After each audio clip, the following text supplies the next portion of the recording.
ജീവിക്കട്ടെ. പ്രയാസം കൊണ്ട് ഞങ്ങളോട് പറയുന്നത് രണ്ടു നേരം ഉപയോഗിക്കാണ്. ഒന്ന് ഞങ്ങൾക്ക് അനുകൂലമായിട്ട് ഒന്ന് അപേക്ഷിക്കുക.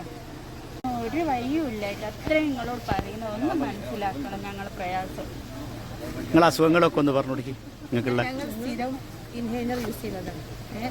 അടുത്തവരെ കാണിച്ചില്ല. ഷീറ്റ് മൊത്തം കഴിഞ്ഞ ആഴ്ച എൻ്റെ മോനെ കൊണ്ടുപോയി ഇപ്പോൾ കഴിഞ്ഞ ആഴ്ച ശാന്തിയിലൊക്കെ ഇൻഹേലർ എഴുതി തന്നു. അത് വലിക്കാൻ പറയുന്നത് 4 വയസ്സായിട്ടാണ്. ജ്യേഷ്ഠന്റെ ഭാര്യയാണ് ക്യാൻസറായി ഇപ്പം മരിച്ചത്. ഇതേ നിങ്ങളെ പരാതി കേൾക്കാൻ വന്ന ആളാണ്. കാരണം ഇവരാണ് റിപ്പോർട്ട് കൊടുക്കേണ്ടത്. ഇവരാണ് ഇതിന് ലൈസൻസ് കൊടുത്തത്. അതായത് PCBന്റെ എൻവയോൺമെന്റ് എഞ്ചിനീയർ റെമീന മാഡാണ്. റെമീന മാഡത്തിനോട് നിങ്ങളെ പ്രയാസങ്ങളൊക്കെ പറയാം. എന്താ സത്യം? പിന്നെ ഞങ്ങൾക്ക് ഉമ്മന്റെ പ്രായമുള്ളൂ. ഇപ്പം ക്യാൻസർ ആയിട്ട് പെട്ടെന്ന് വന്ന് നല്ലോണം ഞങ്ങൾ ആ ഏരിയ മൊത്തം ഇങ്ങനത്തെ എന്നുണ്ടാകുന്ന ആളെ അതന്നെ ചെറിയ മക്കളെന്നെങ്കിലും ഇനി ഒന്ന് മുന്നോട്ട് ജീവിക്കട്ടെ. പ്രയാസം കൊണ്ട് ഞങ്ങളോട് പറയുന്നത് ഉപയോഗിക്കുക. 2 നേരം ഉപയോഗിക്കാണ്. ഇപ്പോൾ ഒന്ന് ഞങ്ങൾക്ക് അനുകൂലമായിട്ട് ഒന്ന് അപേക്ഷിക്കുക. ഇവിടെ മാഡം മനസ്സിലാക്കേണ്ടതെന്ന് അറിയോ, ഇവരൊക്കെ ഇങ്ങനെ കണ്ണീരോടെ പറയുന്നില്ലേ, ഞങ്ങളും ഈ ഭൂമിയിൽ ജീവിക്കാൻ അവകാശമുള്ള ആൾക്കാരല്ലേ, ഞങ്ങൾക്ക് മാന്യമായി ജീവിക്കാൻ അവകാശമല്ലേ? അത് ഭരണഘടന തരുന്നില്ലേ ഞങ്ങൾക്ക്? എന്തുകൊണ്ടാണ് എന്നാൽ നീതിപൂർവമായ ഒരു തീരുമാനം നിങ്ങളുടെ ഭാഗത്തു നിന്നൊക്കെ ഇല്ലാതെ ആയി പോകുന്നത്? നിങ്ങളാണ് ഇതിന് റിപ്പോർട്ട് കൊടുക്കേണ്ടത്. പൊല്യൂഷൻ കൺട്രോൾ ബോർഡാണ് 100% റിപ്പോർട്ട് കൊടുക്കേണ്ടത്. ഇനി എന്ത് കലക്ടർ നടപടി സ്വീകരിക്കണം എന്ന് പറഞ്ഞാലും സൗമ ഹമീദ് കൊടുത്തതുപോലെ ശക്തമായ ഒരു റിപ്പോർട്ട് നിങ്ങൾ കൊടുക്കാൻ തയ്യാറായാൽ ഇതിന് തീരുമാനം. ഭാവി ജീവിതം നിങ്ങളെ കയ്യിലാണ്. അത്ര മാത്രമേ ഞങ്ങൾക്ക് പറയാനുള്ളൂ.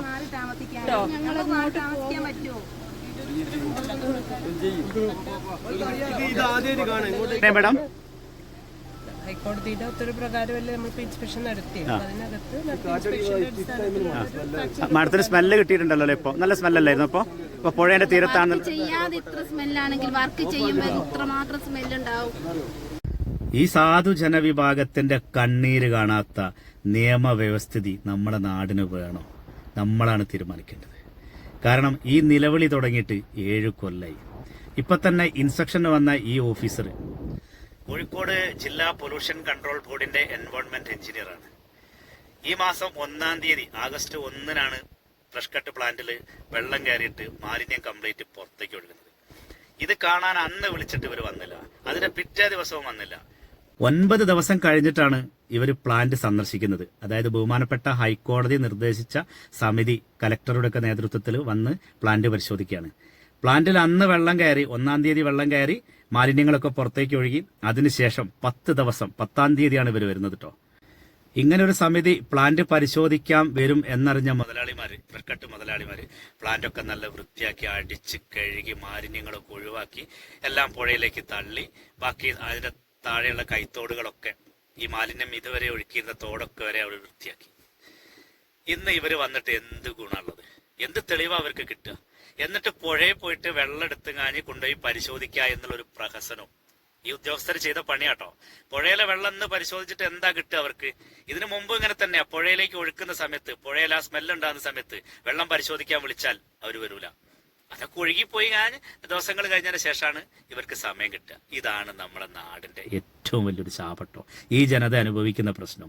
ഇന്നും ഈ ജനത കൈകൂപ്പി കണ്ണീരോടെ പറഞ്ഞിട്ടും ഒരു കരുണ ഈ ഉദ്യോഗസ്ഥന്റെ ഭാഗത്തുനിന്ന് ഉണ്ടാവുന്നില്ല കേട്ടോ.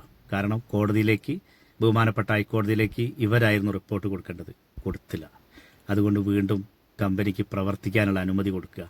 ഈ ജനതയുടെ കണ്ണീരിന് ഒരു വിലയും കൽപ്പിക്കാതെ, ഇവിടെ ജീവിക്കാനുള്ള അവകാശം നിഷേധിക്കപ്പെട്ട ഒരു ജനതയുടെ നിലവിളി കേൾക്കാതെ വീണ്ടും ബഹുമാനപ്പെട്ട ഹൈക്കോടതി ഈ കമ്പനിക്ക് പ്രവർത്തിക്കാൻ അനുമതി കൊടുക്കുകയാണ്. അതും പോലീസ് സംരക്ഷണത്തോടെ. ഈ ജനങ്ങൾക്ക്, ഈ സാധു ജനങ്ങൾക്ക് ഒരു സംരക്ഷണവും ഇല്ല. ഞങ്ങൾ സമരം ചെയ്താൽ ഞങ്ങളെ ആട്ടി ഓടിക്കും. ഞങ്ങളെ പേരിൽ കള്ളക്കേസ് എടുക്കും, 10-15 കേസെടുക്കും, നാട് കടത്തും. ഇതാണ് ഇവിടുത്തെ നിയമവ്യവസ്ഥിതി.